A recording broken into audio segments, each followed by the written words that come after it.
So hello everyone. तो चलो, कल का जो कॉन्टेस्ट था वो कंपैरेटिवली आसान था जनरल डिप टू कॉन्टेस्ट से। तो ठीक है, क्वेश्चन देखते हैं। तुम्हारा पहला क्वेश्चन था कि तुमको एक एरे दे रखा है। उस एरे में तुमको बताना है कि वो एरे एक गुड एरे है कि नहीं, और गुड एरे को ऐसे डिफाइन किया हुआ है कि अगर उसका अरिथमेटिक मीन 1 है तो वो एक गुड एरे है।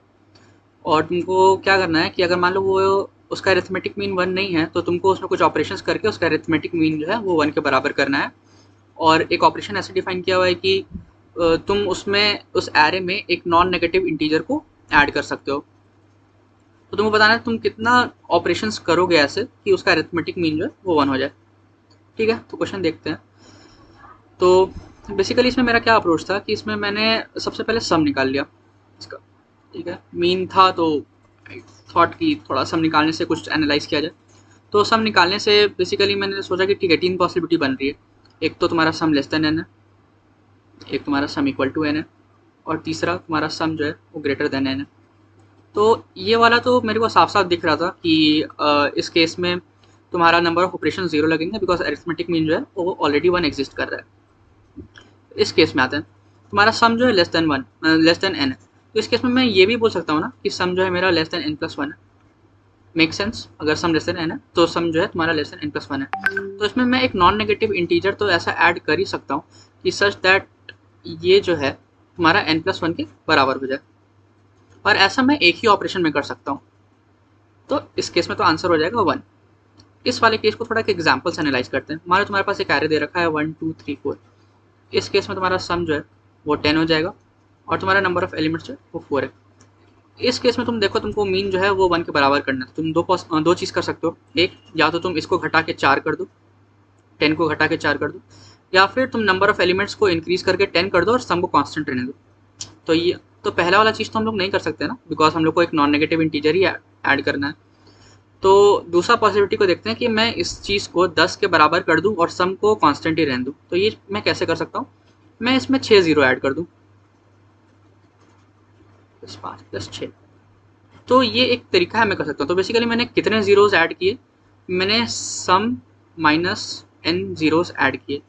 तो ठीक है, तो इसका जो आंसर हो जाएगा बेसिकली इस कंडीशन में मेरा जो आंसर हो जाएगा वो हो जाएगा सम माइनस एन। तो यही 3 कंडीशन बनता और यही 3 आंसर है तुम्हारा। तो पहला क्वेश्चन तो प्रीटी मच इतना ही था। ओके चलो ठीक है, तो सेकंड क्वेश्चन देखते हैं। तो यार काफ़ी बड़ा दे रखा है, इसको मैं थोड़ा सा शॉर्ट में समझाने की कोशिश करता हूँ। आसानी था ये वाला भी क्वेश्चन, ऑब्जर्वेशन बेस्ड था, ऐसा कुछ बड़ा नहीं था इसमें भी। तो हाँ, बेसिकली इस क्वेश्चन में वो क्या दे रखा है कि तुमको तुम्हारे पास एक एन इंटू एम डायमेंशन का मैट्रिक्स है, और तुमको एक कोऑर्डिनेट दे रखा है जहाँ पे एक पर्सन खड़ा है आई कॉमा जे। ठीक है, और एक दूसरा बंदा है, उसको क्या करना है बेसिकली इस ग्रिड में दो जगह पे उसको योयो प्लेस करना है। अब मान लो उसने यहाँ पे योयो प्लेस किया और यहाँ पे योयो प्लेस किया। तो ये जो पर्सन है आई कॉमा जे पे खड़ा हुआ, इसको क्या काम करना है कि इसको पहले ये वाला योयो जाके कलेक्ट करना है, मतलब कोई भी, मतलब ये वाला या फिर ये वाला, और उसके बाद फिर दूसरा योयो कलेक्ट करना है, और उसके बाद फिर वापस उसको अपने पोजीशन पे आना है। तो हाँ, बेसिकली आई कॉमा जे को ये पूरा काम करना है। तो जो पहला पर्सन था जिसने ये योयो प्लेस किया था, उसको ये चीज़ इंश्योर करना है कि इस पर्सन को वो मैक्सिमम डिस्टेंस ट्रैवल करवाए, वो योयो को ऐसे प्लेस करे कि इस बंदे को दोनों योयो को कलेक्ट करने के लिए मैक्सिमम डिस्टेंस ट्रैवल करना पड़े इस मैट्रिक्स में।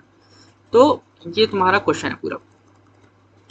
ठीक है, तो देखते हैं इसको कैसे अप्रोच कर सकते हैं। ठीक है, इसमें एक कॉन्सेप्ट है जो हमेशा काम आता है, वो थोड़ा समझा देता हूँ।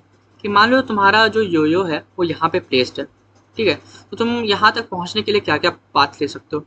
एक पाथ तुम ये ले सकते हो, एक पाथ तुम ये ले सकते हो, एक पाथ तुम ऐसे ले सकते हो, ऐसे ऐसे जाओ, ऐसे जाओ, और ऐसे जाओ। तो ठीक है, हर केस में हम लोग देखते हैं कि हम लोग क्या कर रहे हैं। देखो, इस केस में तुम 2 बार हॉरिजॉन्टली ट्रैवल किए और 2 बार वर्टिकल ट्रैवल किए। ठीक है, तुम दूसरा पाथ लिए, तो इस केस में भी तुम 2 बार वर्टिकल ट्रैवल किए, 2 बार हॉरिजॉन्टल ट्रैवल किए। ये वाला जो पाथ लिए इसमें भी तुम देख रहे हो कि एक बार वर्टिकल यहाँ पे ट्रैवल करना पड़ा, एक बार वर्टिकल यहाँ पे ट्रैवल करना पड़ा, और 2 बार हॉरिजॉन्टल ट्रैवल करना पड़ा। तो बेसिकली तुम्हारा जो तुम कोई भी पाथ लो पॉजिटिव डायरेक्शन में, ऐसा नहीं कि तुम इधर से घूम के जा रहे हो, मतलब पॉजिटिव डायरेक्शन में, हर बार तुम पॉजिटिव डायरेक्शन में बढ़ रहे हो, तो उस केस में तुम्हारा जो डिस्टेंस है कोई भी पाथ लेने पे वो तुम्हारा सेम आ रहा है। तो ओके, ये एक ऑब्जर्वेशन था जो जनरली क्वेश्चंस में काम आता है। ठीक है, अब हम लोग दूसरा चीज़ देखते हैं कि ठीक है हम लोग कहाँ कहाँ पे योयो को प्लेस करें तो इसको मैक्सिमम डिस्टेंस ट्रैवल करना पड़े। तो एक चीज़ समझो, अगर मैं योयो को मान लो यहाँ पे प्लेस कर देता हूँ और यहाँ पे प्लेस कर देता हूँ, तो अब जो ये आई कॉमा जे है, इसको इस योयो को कलेक्ट करने के लिए इस वाले मैट्रिक्स में ही ट्रैवल करना पड़ेगा।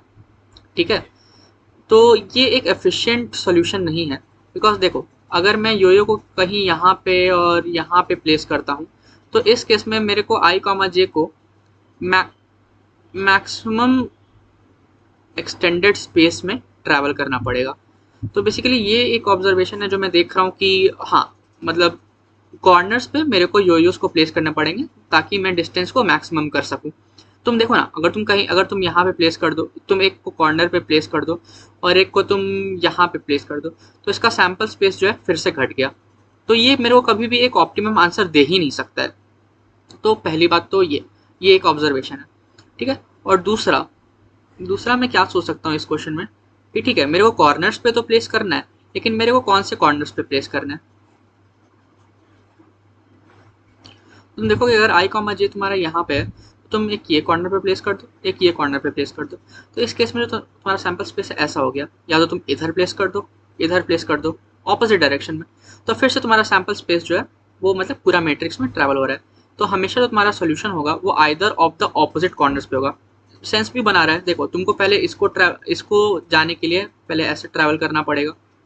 ठीक है, चाहे डिस्टेंस कुछ भी हो, तुम सोचोगे कि यहाँ पे डिस्टेंस ज़्यादा है, बट ठीक है तुम एक फैक्टर यहाँ पे है जो जो टोटल ओवरऑल डिस्टेंस है उसको मैक्सिमाइज कर देगा। वो ये है कि मान लो इनिशियली तुम यहाँ पे पहुँच तो गए, लेकिन तुमको इस योयो से इस योयो ट्रैवल करने में तुमको मैक्सिमम डिस्टेंस जाना पड़ेगा, क्योंकि तुमको इस योयो को भी तो उठाना है। तुम यहाँ जाओगे और फिर तुम वापस से अपने पोजिशन पे आओगे। तो बेसिकली यही तुम्हारा ओवरऑल सॉल्यूशन है, तुमको कॉर्नर्स पे प्लेस करना है और सच दैट कि तुम्हारा सैम्पल स्पेस तो मैक्सिमाइज्ड रहे ही और तुम्हारा जो योयोज है वो ऑपोजिट एजेस पे प्लेस्ड हो। तो बेसिकली ये पूरा का पूरा क्वेश्चन यही था।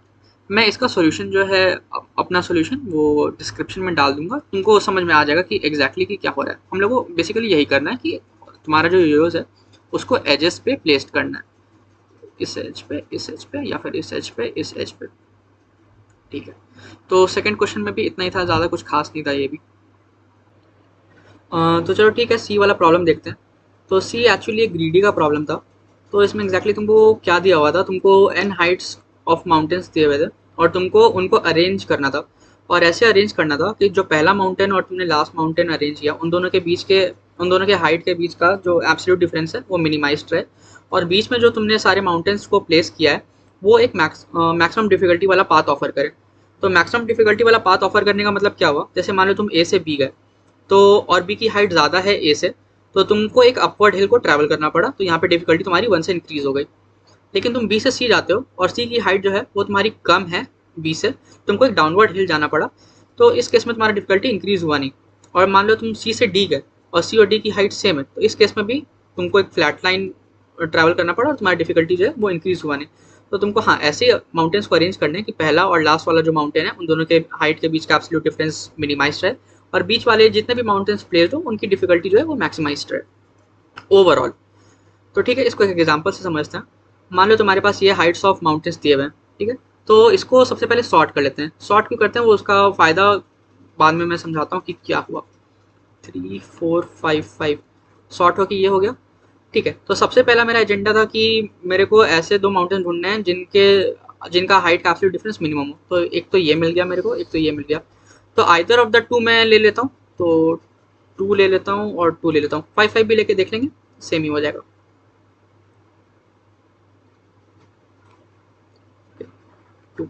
तो देखो इसमें हम लोग क्या करना है, अब मेरे को डिफ़िकल्टी को इंक्रीज़ करना है। जैसे मैं इसका एक इंडेक्स मार्क कर लेता हूँ कि मैंने आई पे मेरे को मिला है मैक्सिमम डिफरेंस वाला।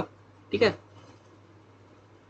हाँ ठीक, तो आई पे मिला और अब मैंने सॉर्ट कर लिया है। हाँ ठीक है, तो फिर मैं i+2 से ट्रैवल करना चालू करूँगा तो डिफ़िकल्टी मेरा इंक्रीज़ होगा। देखो यहाँ पे मेरा असेंडिंग ऑर्डर में सॉर्टेड है ये एरे, तो इसलिए मेरे को यहाँ पे फ़ायदा मिला कि अब मैं i+2 से ट्रैवल करूँगा तो देखो मेरा डिफ़िकल्टी इंक्रीज़ होगा। 2 से 3 गया मैं, 4 गया, 4 से 5 गया और 5 गया, तो मेरा डिफ़िकल्टी जो इंक्रीज़ रहा।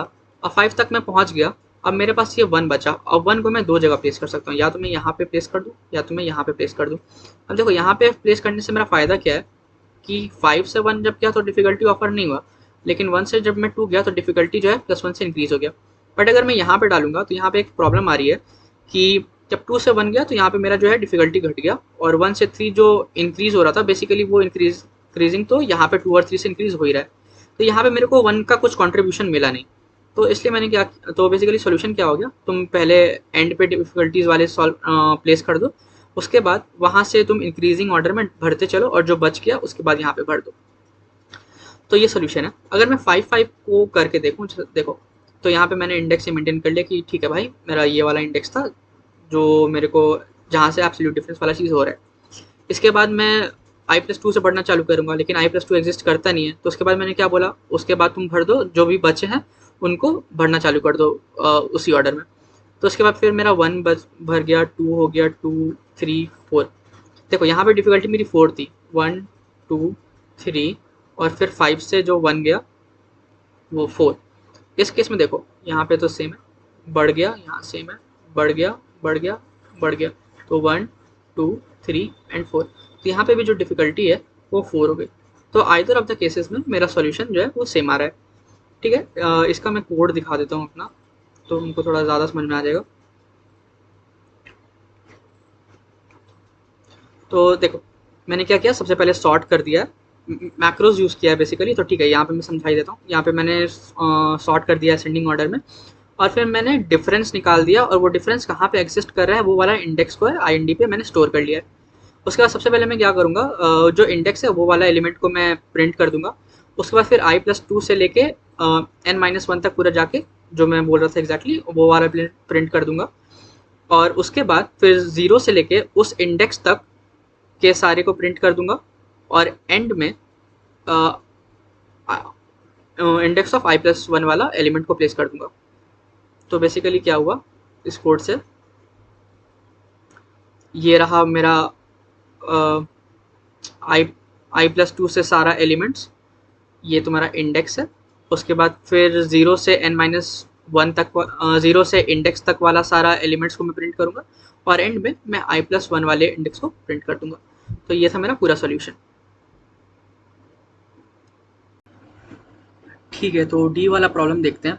थोड़ा सा पेशेंस से समझना इस क्वेश्चन को, एक अच्छा क्वेश्चन था थोड़ा, इसमें भी कोई टीएसए वगैरह कुछ यूज़ नहीं है, थोड़ा सा मैथमेटिकल था। ठीक है, तो क्वेश्चन बहुत ज़्यादा स्ट्रेट फॉरवर्ड है कि तुमको एक नंबर दे रखा है। ठीक है, तुम्हारे पास दो लोग हैं, एलिस और बॉब। ठीक है, एक नंबर तुमको दे रखा है n। तो इस गेम में क्या होता है कि n के जो डिवाइजर्स हैं, मान लो n x1, x2, x3, x4। तो मान लो पहला टर्न एलिस का रहेगा, तो एलिस इसके डिवाइज़र में से कोई एक डिवाइज़र चूज़ करेगी और वो n में से सब्ट्रैक्ट कर देगी, लेट्स से n-x1, और ये n2 बन जाएगा। अब बॉब की टर्न, बॉब अब n2 जो नंबर फॉर्म हुआ उसके सारे डिवाइजर्स देखेगा, x3, x4 except 1 and the number itself. ये कंडीशन मैं बताना भूल गया, except the 1 and the number itself, उसके अलावा कोई नंबर लेगा और उस डिवाइज़र को वो सब्ट्रैक्ट कर देगा, n2 माइनस मान लेते हैं x2 इस केस में। फिर से टर्न कंटिन्यू होगी, अब इस बार एलिस की बारी आएगी, और ऐसे काम चलते रहेगा जब तक मान लो एक ऐसा सिचुएशन आया जिसमें जो नंबर मेरा बना वो सिर्फ दो ही चीज़ में टूट सकता है, 1 और n। तो इस केस में कंडीशन के हिसाब से तो अब तुम ना 1 को सब्ट्रैक्ट कर सकते हो ना n को सब्ट्रैक्ट कर सकते हो। तो ऐसा कंडीशन में जिसका भी बारी आया, या तो एलिस या बॉब का, मान लो मेरे को बॉब को ये नंबर मिला n, 1 या n, अब उसका डिवाइज़र है 1 या n, तो अब वो कुछ सब्ट्रैक्ट कर नहीं सकता। तो अगर ऐसा पोजीशन मिला तो इस केस में एलिस जीत जाएगी, एंड वाइस वर्सा। अगर ऐसा कंडीशन एलिस को मिला तो इस केस में वो कुछ भी सब्ट्रैक्ट नहीं कर सकती है, तो एलिस हार जाएगी। तो ठीक है, इसको देखते हैं हम लोग अप्रोच कैसे कर सकते हैं। थोड़ा सा देखो, मान लेते हैं हर के लिए एनालाइज करते हैं थोड़ा। 1 2 3 4 5 6 7 8 9 10। तो अगर मान लो 1 किसी के पास आता है तो 1 में तो तुम कुछ कर नहीं सकते, तो ये एक लूजिंग पोजीशन है कि अगर 1 किसी के पास आता है तो वो बंदा हार जाएगा। सिमिलरली अगर 2 किसी के पास आता है, मान लो आफ्टर सम ऑपरेशंस किसी के पास 2 आ जाए तो वो हार जाएगा। सिमिलरली 3, क्योंकि 3 का डिवाइजर 1 और 3 है, तो अगर किसी के पास 3 आ जाता है किसी पर्टिकुलर स्टेप पे तो वो बंदा हार जाएगा। अब किसी के पास अगर 4 आता है तो चलो देखते हैं, अगर 4 आता है तो इसका डिवाइजर क्या है, 1 2 और 4, तो 1 और 4 तो ले नहीं सकते, तो तो वो 2 माइनस कर देगा, 2 माइनस कर देगा तो जो अगला बंदा है उसको 2 मिल जाएगा, तो अगला बंदा हार जाएगा। तो ये क्या हो जाएगा, मेरा विनिंग पोजीशन होगा। 5 को भी अगर मैं देखूँ तो उसका डिवाइजर 1 और 5 है, तो अगर किसी के पास 5 आता है तो वो कुछ कर नहीं सकता है, तो ये एक लूजिंग पोजीशन हो जाएगा। 6 पे आते हैं। 6 में रखे, इसका डिवाइजर्स है 1 3 2 और 6, तो इन दोनों को तो छोड़ दो। तो अगर मान लो किसी के पास 6 आता है तो उसमें से वो आया तो 3 सब्ट्रैक्ट कर सकता है या तो 2 सब्ट्रैक्ट कर सकता है। तो अगर वो इसमें से 3 सब्ट्रैक्ट करेगा तो 6 माइनस 3 इज 3, तो अगले वाले को एक लूजिंग पोजीशन मिल जाएगा। और अगर मान लो मैं 6 माइनस 2 जो है, 6 में से 2 माइनस करूँ तो 6 माइनस 2 इज 4, तो उस वाले को एक विनिंग पोजीशन मिल जाएगा। तो मैं दूसरे को हराना चाहता हूँ, राइट, तो मैं उसको 3 दे दूंगा, तो मैं उसको मतलब इसमें से 3 सब्ट्रैक्ट करके उसको एक लूजिंग पोजीशन दे दूंगा। तो 6 मेरा क्या हो जाएगा, एक विनिंग पोजीशन हो जाएगा। उसी तरह 7 मेरा एक लूजिंग पोजीशन होगा। 8 मेरा, 8 को अगर मैं देखूँ इसी तरह 1 2 4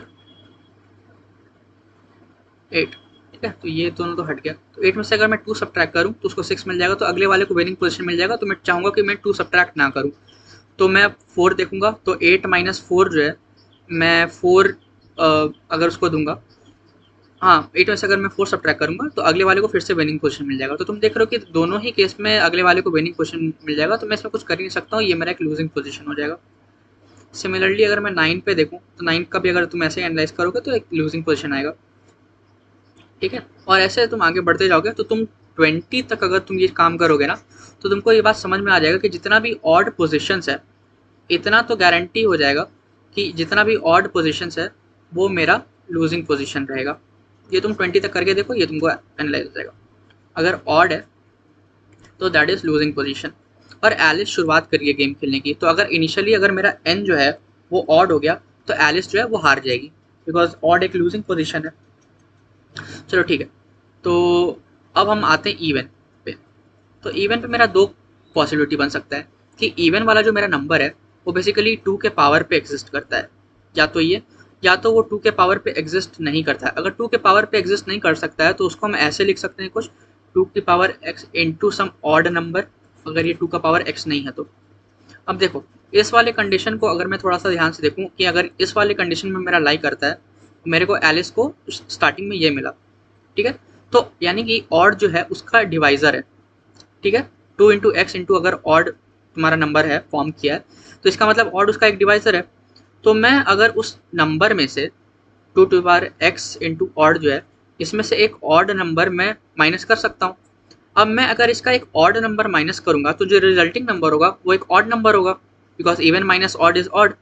तो मेरे को जो अगला बंदा है उसको एक ऑड नंबर मिलेगा, तो उसको मैं एक लूजिंग पोजिशन दे दूंगा। तो यानी कि अगर ऐसा नंबर है तो इस केस में हमेशा एलिस जीतेगी, बिकॉज हमेशा वो उसमें से एक ऑड नंबर ऐड कर देगी, तो अगला जो रिजल्टिंग नंबर जो है वो ऑड बनेगा और वो एक लूजिंग पोजीशन है। तो सेकंड ये केस डील हो गया। अब तीसरा आते हैं कि मेरा वो एक अगर 2 का पावर x लाई करता है तो उस केस में मेरा क्या होगा। तो इसको मैं अगर एक एग्जांपल से देखूं तो मान लो 32 है, ठीक है, तो 32 एक 2 के पावर का एग्जिस्ट करता है, तो इसका डिवाइजर्स क्या हो जाएगा, 1 2 4 8 16 32, ठीक है। तो इन दोनों को तो छोड़ ही देते हैं, ठीक है। तो अगर मैं 32 में से 2 माइनस करता हूँ तो बनता है 30, ये तुम 2 to the power x into odd वाला नंबर है। अगर 32 में से मैं 4 माइनस करता हूँ तो मिलता है 28, ये भी मेरा 2 to the power x into odd वाला नंबर है। इसमें से मैं माइनस करता हूँ 8 तो बनता है 24, ये भी एक 2 to the power x into odd वाला पोजिशन है। और अगला आता है 16, तो ये मेरा 2 टू द पावर x वाला नंबर है। तो अब देखो मैं इसमें से 2, 4 और 8 अगर मैं माइनस करूँ तो मैं अगले वाले को ये वाला पोजीशन दे रहा हूँ। तो मेरे को पता है कि ये तो मेरा एक विनिंग पोजीशन है, तो मैं ये तीनों तो माइनस करना ही नहीं चाहूँगा।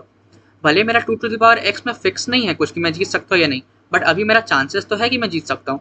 तो मैं इसको इसमें से 16 माइनस करूँगा।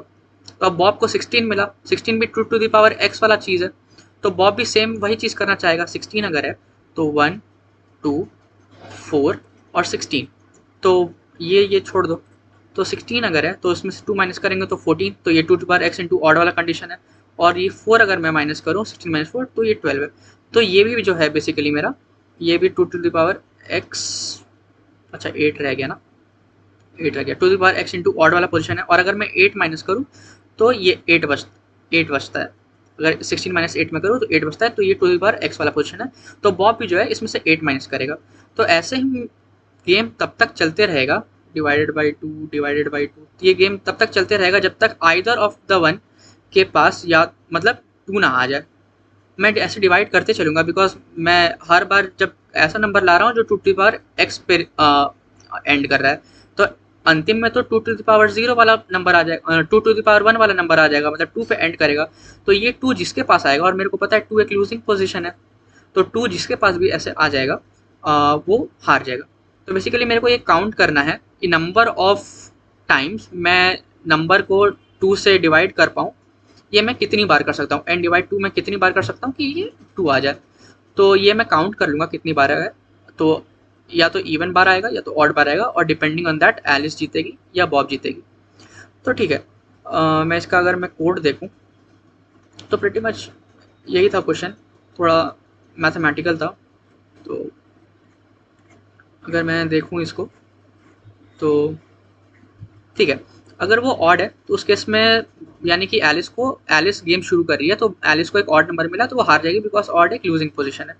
ठीक है, एल्स मैं क्या कर रहा हूँ, मैं देख while n mod two equal to 0, अगर जब तक मैं मेरा इवन है तो काउंट प्लस प्लस, ठीक है, मैं काउंट कर ले रहा हूँ कि कितना बार मैं डिवाइड कर सकता हूँ। तो देखो अगर n मेरा ग्रेटर देन 1 है, ठीक है, तो इस केस में है, इस केस का मेरा क्या मतलब हुआ कि ये 2 to the power x into odd वाला कंडीशन हो गया, बिकॉज मैं डिवाइड करते गया, एक पॉइंट ऐसा आया जब ये कंडीशन सेटिस्फाई नहीं हुआ, n mod two equal to 0, because वो एक ऑड डिवाइजर था। तो यानी कि एलिस को एक 2 to the power x into odd वाला नंबर मिला है, तो उस केस में एलिस जीत जाएगी। एल्स इसका मतलब है कि क्या बोलते हैं, एंड तक ये गया है, n mod two equal to 0 है। तो उस केस में मैं काउंट देख रहा हूँ कि काउंट जो है इवन है तो, या फिर वो काउंट जो है वो ऑड है। अगर काउंट इवन होगा मतलब ऑड होगा तो उस केस में तुम देखोगे कि बॉब जीत रहा होगा, ऐसा तुम ड्रॉ करके देख सकते हो कि क्या हो रहा है, तो उस केस में बॉब जीत रहा होगा। और अगर काउंट जो है वो इवन होगा उस केस में एलिस जीत रही होगी। तो बेसिकली यही मेरा कंडीशंस था कि या तो ऑड है तो लूजिंग पोजीशन है, 2 to the power x into odd वाला जो पोजीशन है वो मेरा एक विनिंग पोजीशन है, और उसके अकॉर्डिंग अगर 2 टू द पावर x मेरे को नंबर मिल रहा है तो मैं उसको बार बार ब्रेक कर रहा हूँ, इतना बार ब्रेक कर रहा हूँ कि सामने वाले को 2 मिल जाए। तो मेरे को बस ये देखना है कि किस वाले को, एलिस को 2 मिलेगा या बॉब को 2 मिलेगा, तो वो मैं कितनी स्टेप्स में 2 ला सकता हूँ इस चीज़ पे काउंट कर सकता हूँ कि 2 किसको मिल रहा होगा। तो बेसिकली यही पूरा क्वेश्चन था। मैं सारा का सॉल्यूशन मैं डिस्क्रिप्शन में डाल दूंगा ताकि तुम एक बार रेफर कर लो। तो चलो ठीक है।